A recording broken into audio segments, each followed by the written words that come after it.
semuanya, insan ombudsman dimanapun berada dan para pemirsa, kembali kita di podcast Teriak, tempat ekspresi insan ombudsman, audiens kreatif. Hari ini kita kembali kedatangan tamu kita spesial. Jadi kalau di ombudsman tidak ada yang kenal, hari ini kedatangan dengan Pak Norman. Apa kabar Pak Norman? Alhamdulillah, terima kasih Pak. Sehat Baik, Pak Norman sehat. ya. Oke, Pak Norman ini semua orang pasti kenal di ombudsman karena semua tergantung Pak Norman. Jadi kalau kira-kira akhir bulan mau ke awal bulan, orang pasti ingat dengan Pak Norman. Tapi kalau di tengah-tengah bulan dilupakan Pak Norman ya? Iya Pak. Lupa ya. Oke. Pak Norman, hari ini kita ada di podcast Teriak. Jadi podcast ini Pak Norman, kita sudah menghadirkan banyak narasumber kita yang kita undang sebagai tamu di sini. Ya, insan ombudsman. Kita ingin tahu banyak kira-kira apa saja pengalaman insan ombudsman selama bergabung di ombudsman. Pak Norman bergabung di ombudsman tahun berapa Pak? Saya bergabung di ombudsman tahun 2012 Pak. 2012. Ya. Sebelumnya Pak? Sebelumnya saya di Kementerian Hukum dan HAM, di Biro Perencanaan juga Pak. Di Biro Perencanaan. Kementerian Hukum dan HAM. Kemudian gabung di ombudsman 2012. Waktu bergabung di ombudsman itu masih di Biro Perencanaan atau di mana dulu? Awal saya di perencanaan dulu Pak. Di perencanaan? Di penyusunan anggaran, di perencanaan. Karena background saya juga memang dari ekonomi, jadi saya masuk di perencanaan, penyusunan anggaran, kemudian ya membereskan beberapa bagian di bagian umum. Nah di biro umum, terus kemudian saya ditarik ke bagian keuangan. Keuangan. Waktu di biro umum sebagai apa Pak Norman? Saya kasubag rumah tangga waktu itu Pak. Kasubag rumah tangga ya. Jadi mengurusi rumah tangga. Waktu Pak Norman ada itu sudah lengkap belum? Perwakilan kita, kantor-kantornya seperti apa? Kantor perwakilan waktu saya masuk itu baru 5 Pak. Baru 5 ya? Baru apa 5. saja dulu itu? 5 itu gabung ya, ada Maluku, Manado, terus ada Sumatera Utara, itu gabungan Sumatera, Sumatera Utara dan Sumatera gitu. Terus Manado untuk Sulawesi, Jawa itu tersentral di Jawa Timur. Nah, terus Jakarta dan Kalimantan. Jakarta terakhir kan? Iya, Jakarta tuh maksudnya pusat di pusat ya. Baru 5 sentralistik di sana. Baru 5 ya. Jadi sejenis seperti regional ya. Iya. Jadi kalau sekarang kita sudah semua terisi 34. Nah, Pak Norman, kita ingin tanya pengalaman Pak Norman pada waktu sebagai ini ya, kasubag rumah tangga ya. Rumah tangga ya. Rumah tangga itu mungkin pada waktu itu apa pengalaman menarik Pak Norman pada waktu Pak Norman menjabat sebagai kasubag rumah tangga waktu itu? Jadi gini Pak, awalnya kan kita masih di bawah Seknek ya Pak. Seknek, ya? Di bawah Seknek, kita masih ikut BA anggarannya dengan Seknek. Jadi kita belum mengelola anggaran sendiri. Belum, ya? Jadi memang kita di drop anggaran sekian dari Seknek. Nah, setelah 2012 ya saat saya masuk itu barulah masuk. Kita ada BA sendiri. Awal pertama kita mengelola anggaran sendiri. Ombudsman itu dapat BA 110 439624. Nah, setelah kita mengelola sendiri ya itu masih sangat aset-asetnya itu di perwakilan juga masih ada beberapa aset yang dari Seknek. Kalau dari BPK sendiri penilaian kita awal-awal seperti apa?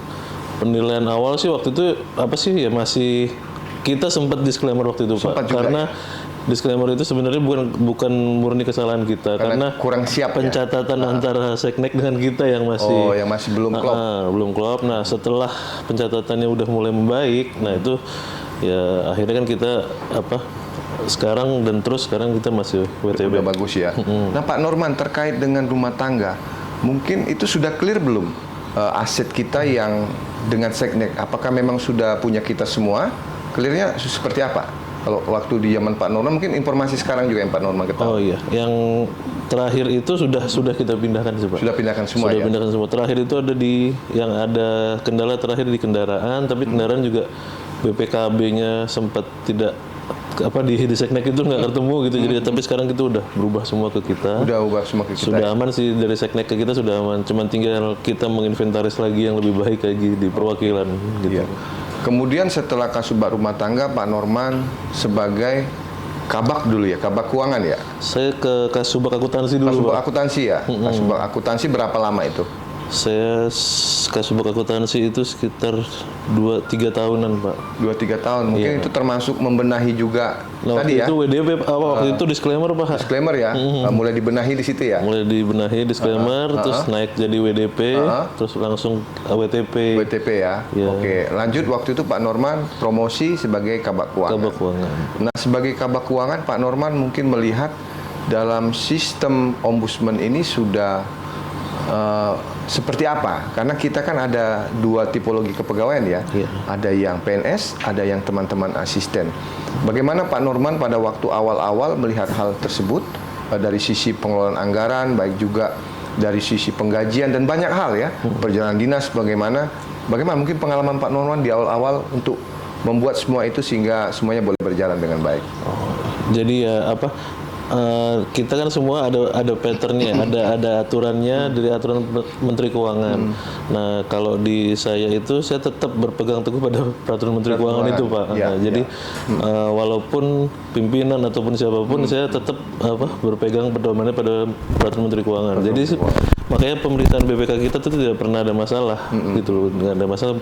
Cuman paling masalah itu kesalahan mata anggaran gitu, itu karena ketidaktahuan kita dan itu bisa dirubah dan itu Karena anggaran kurang juga mungkin ya. itu sangat Pak pasti gitu. Ya, kayak belanja modal kita nggak punya, jadi kita belanja pemeliharaan itu relokasi lagi ya. relokasi dari tempat lain. Tapi dan itu ada pemakluman dari BPK gitu. Nah, ya apa sih namanya, pemeriksaan BPK itu tidak ada, kalau sampai dengan yang saya lihat ini tuh untuk fraud itu nggak ada, Pak. Fraud yang kesengajaan yang memang kita sengaja untuk itu tuh nggak ada, Pak. Cuman Yang sifatnya material itu belum pernah ditemukan ya. nggak pernah karena saya bahkan yang ada minta sesuatu sih nggak akan saya kasih gitu loh, karena emang saya berpegang pada PMK itu, peraturan Menteri Keuangan. Ini pelajaran menarik ya teman-teman semua. Jadi artinya Pak Norman ini ketika dia mengelola keuangan dan sampai saat ini aturan yang dipegang. Bahkan tadi katanya ketika atasan pun meminta yang tidak sesuai aturan berani menolak. Nah, ini yang harus dilakukan. Jadi artinya kita harus bekerja sesuai dengan regulasi, walaupun mungkin kita tidak perlu juga harus terlalu kaku ya Pak Norman ya. Iya. Mungkin Pak Norman punya cerita pengalaman secara aturan ini kira-kira nggak boleh, tetapi masih ada disiasati sehingga ketika ada pemeriksaan juga tidak menjadi salah. Mungkin punya pengalaman seperti itu. Ya itu Pak, mungkin yang belanja pemeliharaan tadi Pak, yang kita nggak punya belanja modal sama sekali, tapi ternyata kita ambil contoh lah, kita perlu dispenser Pak misalnya, kita perlu pengadaan dispenser, tapi kita belanja modal 0 Pak. Nah jadi mau nggak mau kita pakai pemeliharaan, tapi kan kita tulis di sana bahwa memang ini bukan karena kesengajaan kita, memang karena memang dibutuhkan di ruang rapat misalnya ada perlu barang-barang yang untuk ini ya seperti itu sih Pak. Jadi artinya kronologinya harus jelas, alasannya harus jelas, dan yang utama tidak ada fraud di situ ya. Dan harganya selalu kita pakai dengan angka yang memang dari LKPP. Jadi pengadaan itu selalu kita bahkan kita selalu menggunakan e-katalog ya. E-katalog selalu Pak. Seperti itu. Baik Pak Norman, kita melihat memang dari sisi anggaran ya sudah baik, bahkan kita pernah beberapa kali menjadi pengelola anggaran terbaik juga ya.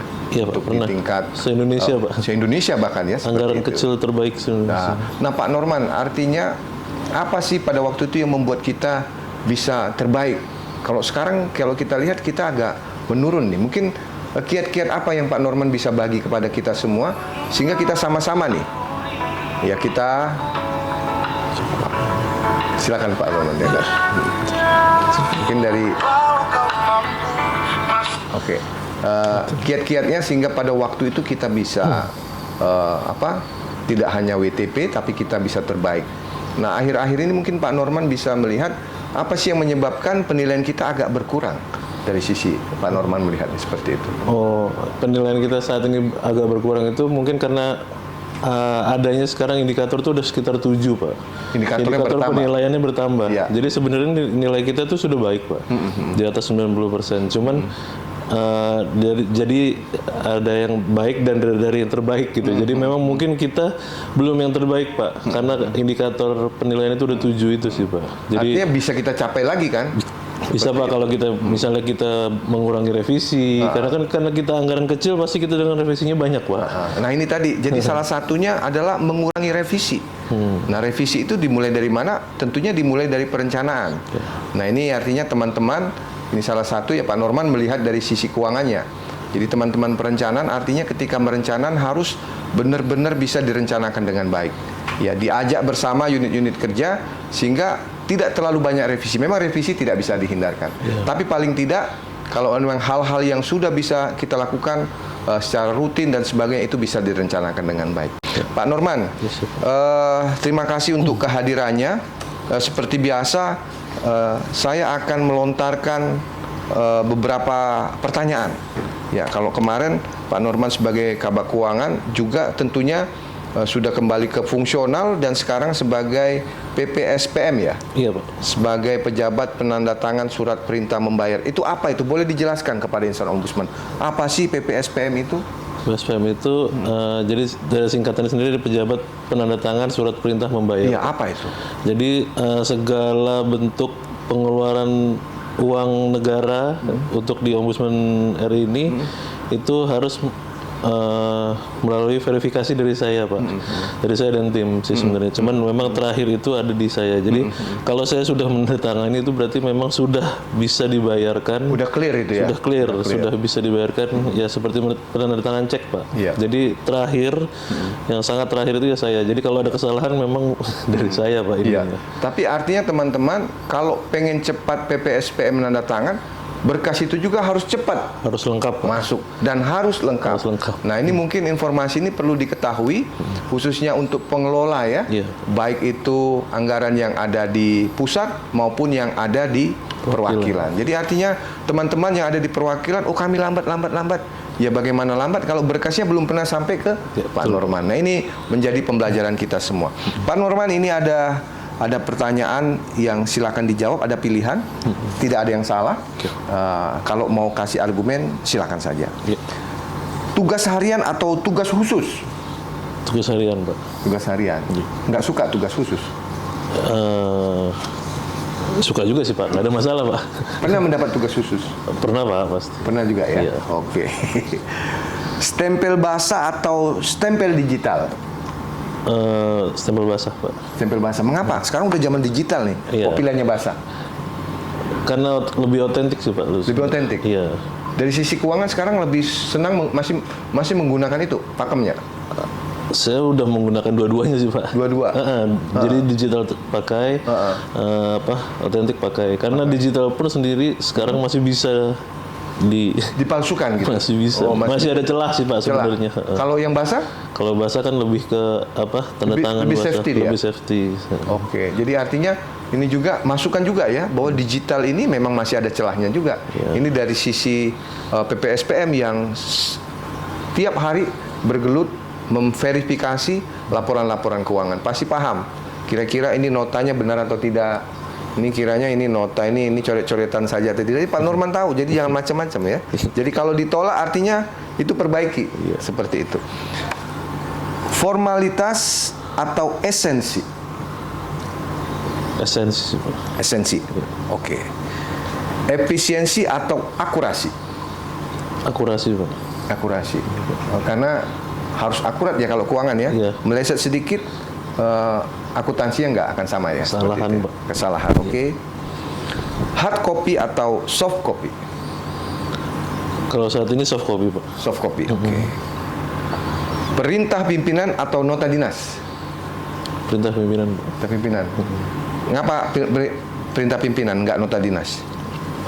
Nota dinas ya bisa menyusul Pak. Mungkin kalau perintah pimpinan kan langsung ya direct Pak. Direct, bisa langsung lebih cepat dieksekusi Lebih cepat gitu. ya. Kalau nota dinas kan mungkin masih Harus koordinasi kanan kiri. antar ini ya. Oke, baik. Rapat internal atau rapat eksternal? Rapat internal Pak. Internal. Administrasi cepat atau administrasi aman?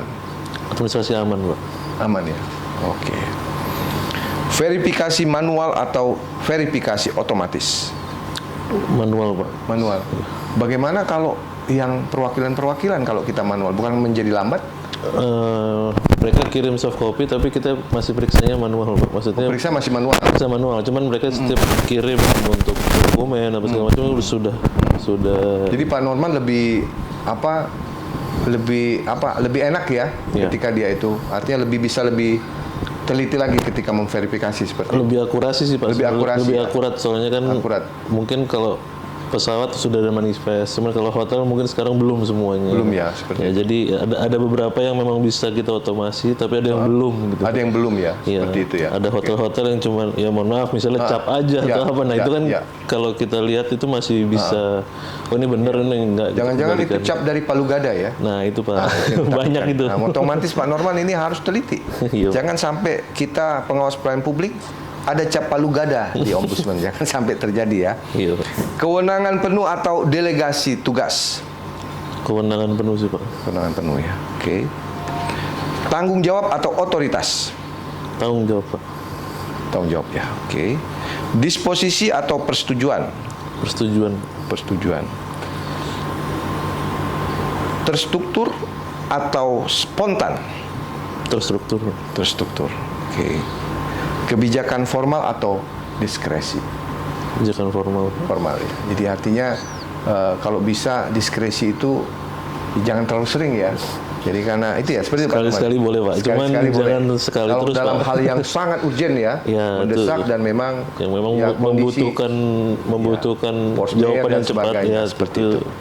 Baik Pak Norman, artinya ini nilai-nilai yang disampaikan Pak Norman sangat taat azas ya.